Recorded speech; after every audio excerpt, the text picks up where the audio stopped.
What's up, y'all? Welcome back to the Onyx Report, Black Masculinist news for the day. Y'all know what it is. I found this one the other day. I thought it was interesting. It's dated July 27th, right? So it's pretty new. It's from Yale News or news.yale.edu, right? Yale News. It's entitled Study Links Low Upward Mobility to Early Mortality, right?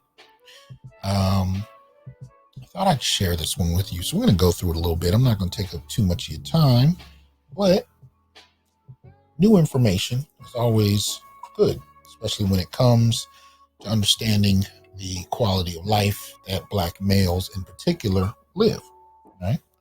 So this one reads, upward mobility, the capacity to improve one's socioeconomic status, is key to realizing the American dream of a long, prosperous, and happy life, Yale researchers say.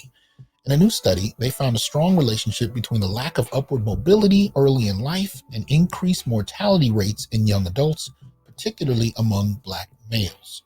The study, published in the journal Health and Place, is the first to examine disparities across race and gender in the relationship between early life intergenerational upward mobility and early adulthood mortality at the county level in the United States. Okay, let me get to that. All right.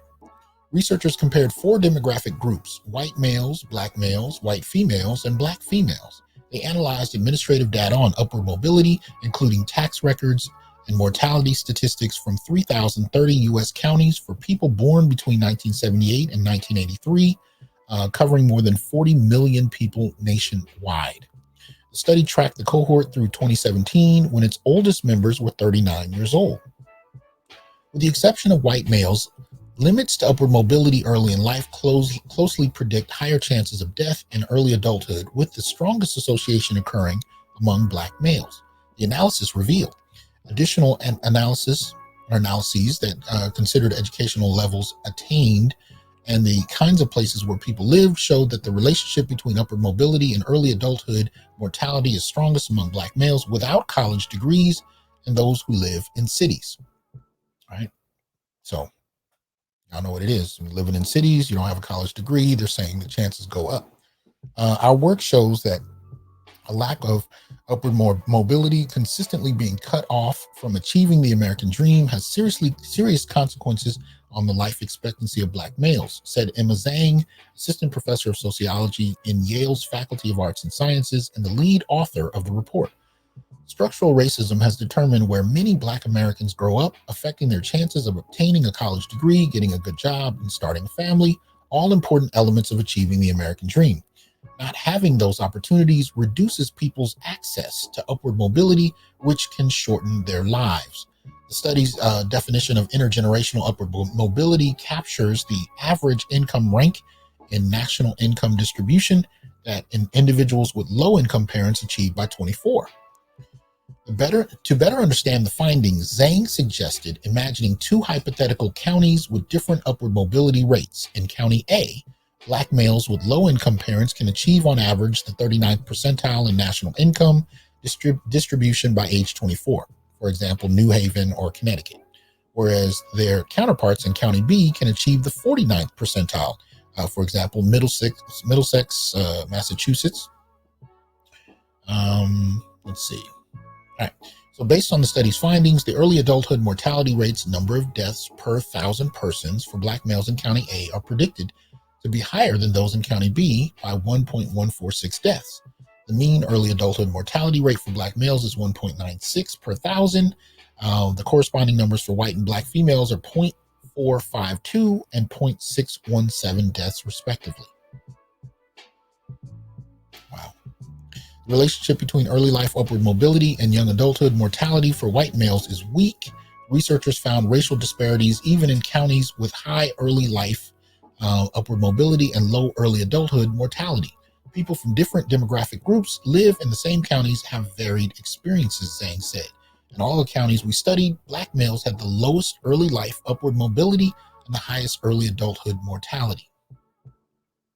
Zhang co-authored the study with her research assistant, Nathan Kim, a rising senior in Yale College. Skip through. All right. That's about the crux of it there. I'm trying to see if there's anything else I want to share about this.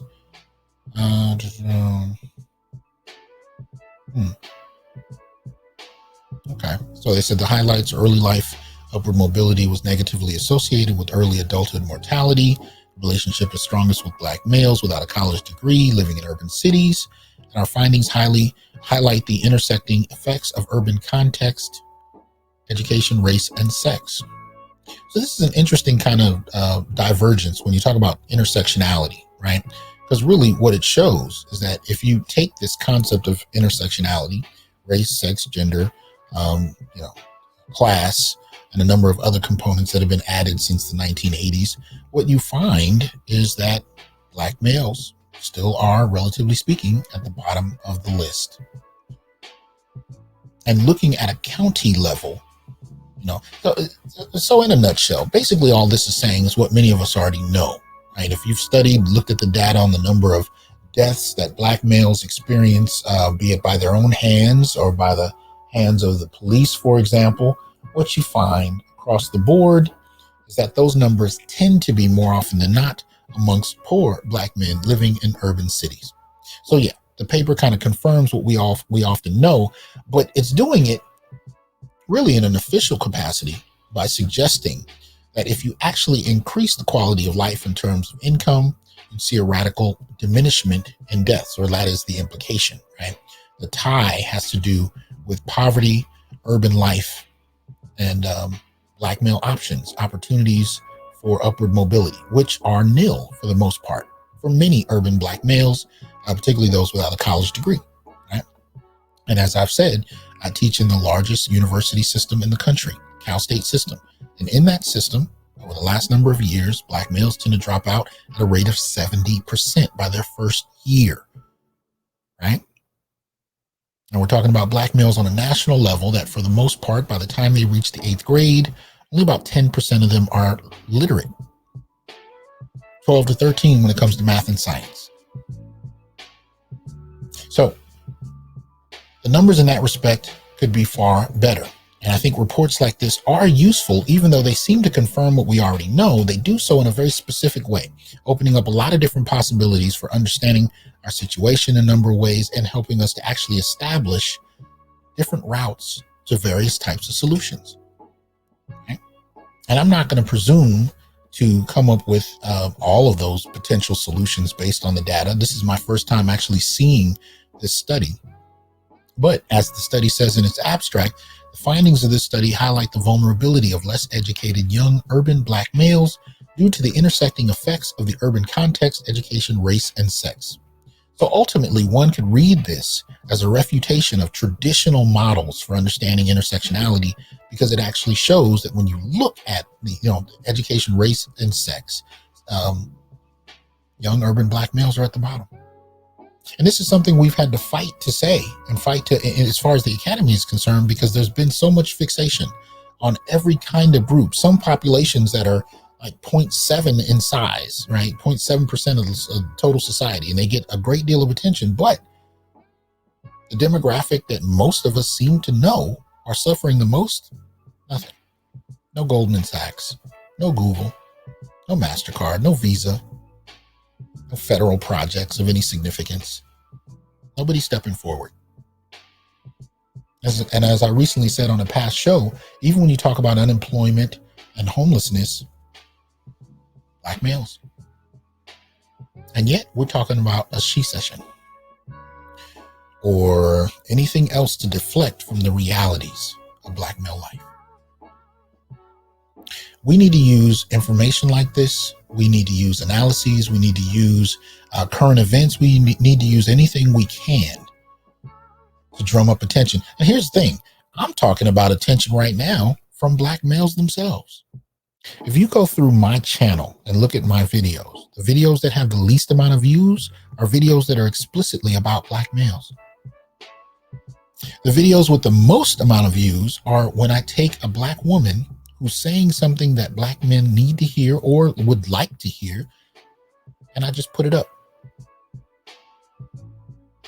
Yeah.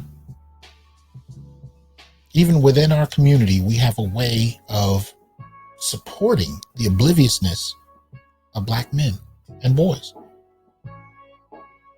We don't even advocate for ourselves, but I recognize YouTube is an entertainment-based platform. Never claimed to be much of an entertainer. It's not even a goal. Really, my goal is to inform and to provoke thought in advocating for Black males. I hope that Black males will join me in that process, but I look forward to working with anybody that's actually serious about helping and uplifting Black boys and men. For now, I start with the information. I look forward to hearing your comments and any ideas, any ways that you're seeing this paper and, what you might want to bring to it. Because like I said, I just read the surface level of it, just the general analyses of it. I didn't delve in with any critical depth, but they're principally looking at Generation X and how Generation X fared. And that has a direct impact on every generation afterwards. For the most part, it really does. Right? So anyway, that's what it is. Looking forward to hearing your comments. Y'all take it easy. Peace.